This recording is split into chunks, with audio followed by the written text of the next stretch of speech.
Hey, this is Ben from T3 bringing you another Top 8 regional game from the Northern California Regional in Game Kastle.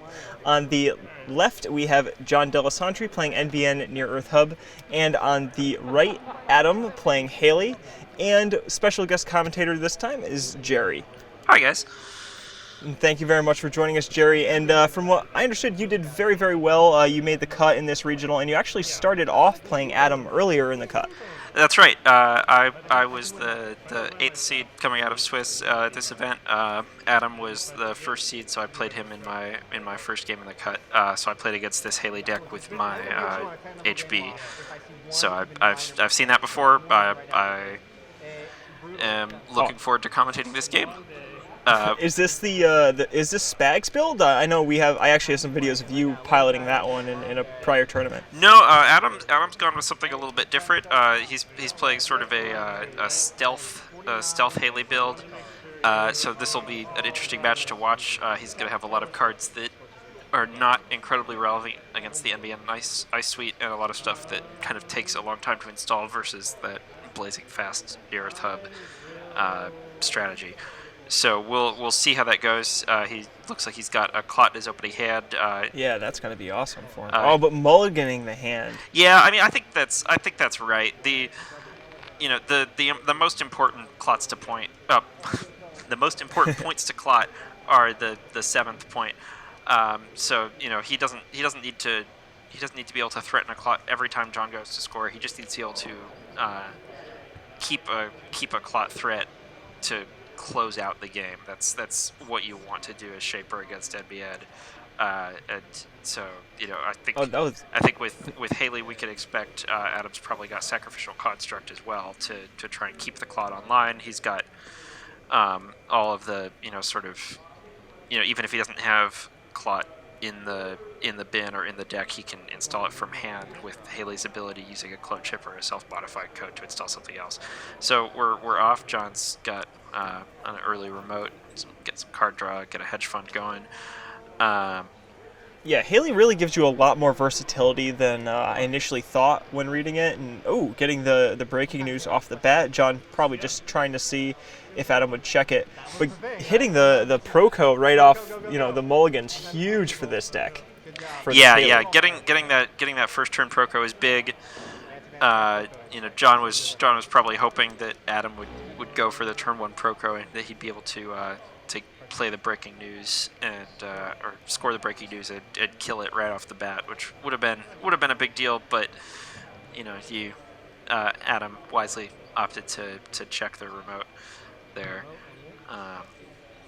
Okay, that was a really smart play. That I hadn't considered that.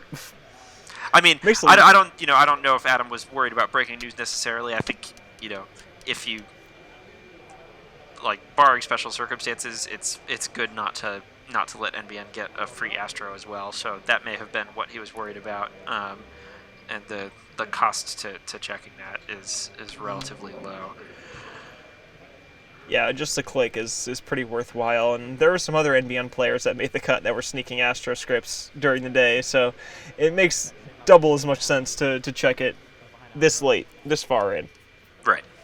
And drawing up, it's looking a little bit rough. I don't think Haley's gotten to fire her ability so far. No. Yeah, and there's another turn. Yeah, he only had 3 credits. He's got a Ghost Runner in hand as well, but he couldn't install that. It's not totally. I guess if he could, I'm sure he would have. I guess there's really no reason not to if you've got the Haley trigger out there.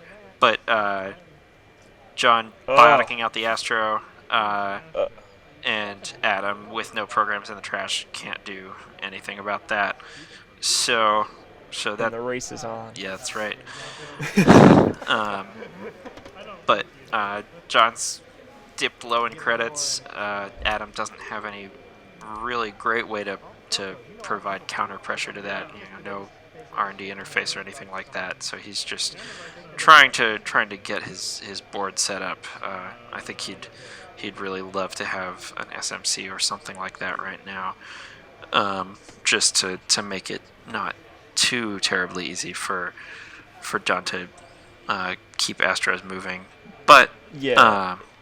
Getting setups is really important for these stealth decks. I was piloting one a few years ago, and it's just amazing how much time goes into getting your rig powered and getting it set up.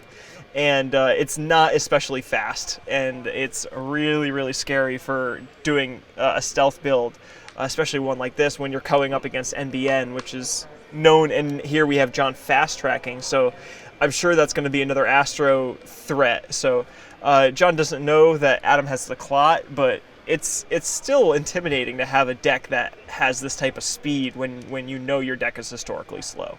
That's right. And I feel like Adam's going to have to start pressuring HQ a little bit, HQ and R&D, at least see what he has to deal with. I mean, the thing about NBN is they don't really have any ice that's going to hurt. You know, the pop-up will give them momentum and kind of take it away from you, but it's not particularly painful to face check, not like Jinteki. Sure. Yeah, with NBN no longer really having the influence to run Architect anymore, I think the most painful thing that Adam has to worry about here is probably Special Offer, just because that's gonna give Jon the money to keep playing Biotics, and that can be a lot of pressure. We saw Jon install something in this remote after that fast track happened, so he may have been trying to go for a greedy second Astro without fast advancing it, but I don't think he Adam puts an found Astro behind the SMC. I don't think Jon put an Astro behind this Turnpike. That doesn't make sense. You know, even though it is just a piece of ice, I think Jon is baiting. No, I mean, baiting a Sansei in here. Yeah, perhaps so. Turnpike, very painful piece of ice to hit. You know, he's gonna lose the credit. He's gonna have to. Looks like he's opting to fetch something. Oof, and having to break that with Dagger, not the best. But yeah, I kind of think you let this Turnpike fire. Well, I don't agree with that. I mean, if the alternative is he's gonna take a tag that he has to clear the tag. It's 2 credits. This is a Ghost Runner credit to pump and a Ghost Runner credit to break. He gets the Dagger out. He's got it out for now. And with this also gets the SMC into the trash where he can install it with Club Chip and then install Clot from his hand if he's got Clot in hand. So well, it just doesn't seem like Dagger's going to be the most effective against NBN, right? Because like they don't really have anything any sentries that are going to stop you. Well, sure, but I mean you can't. I mean he's a resource-based deck. He can't run through Turnpike and clear the tag every time. So he's gonna have to be able to break that. Like as you know, as much as NBN doesn't need a remote to win, they'll win really fast if you let them have one. This is true. Sansan is a scary, scary card. All right, so we see the CVS at the bottom of that remote. Good bait. Got Adam to spend a lot of money, and we see that clone chip or the clot going away. So clone chip makes it live, wisely protecting against leaving just enough money to save against the fast advance Astro. Yeah, and I mean that was a decent exchange for both players. You know, Jon would have liked to have the CVS on the table. Obviously, that lets him fast advance very safely, and Adam is happy to get rid of it, but Jon is happy that it cost him as much as it did. And Jon also has been running like little engines and stuff, which is super, super good for decks, especially like ones like this Haley deck, where you need a lot of setup. Refractor takes a lot of stealth credits to get up there. Yeah. Or at least 2. Yeah, I mean two stealth credits. 2 stealth credits is not a huge amount with the Ghost Runners running around, but and the fact that Jon doesn't have any really scary ice means that I think Adam is more willing to spend those Ghost Runner credits than he would be against somebody like HB, where you are worried about a surprise Ichi or something causing you a lot of trouble.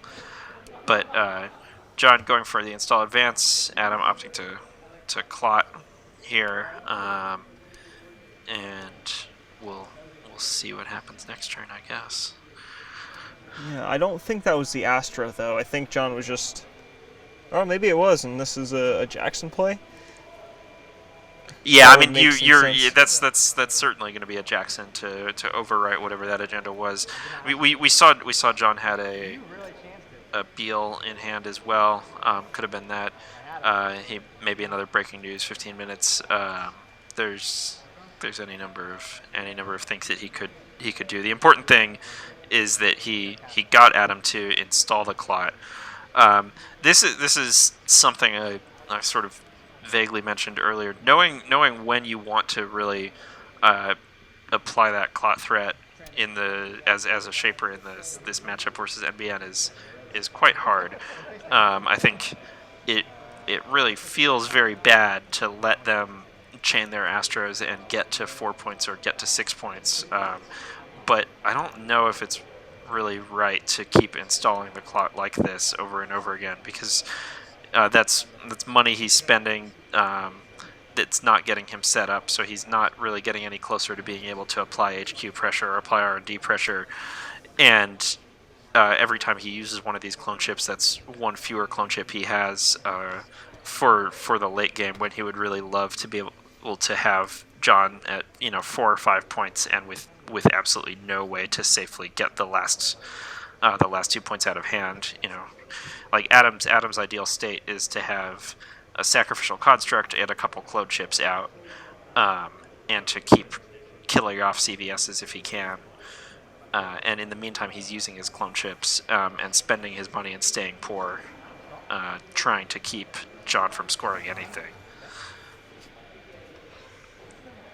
Yeah, that would be pretty ideal, but the early Astro script that John was able to pump out, I think, really forces a different type of game plan. Like, if that was any other agenda, I think it gives Adam a lot more leeway.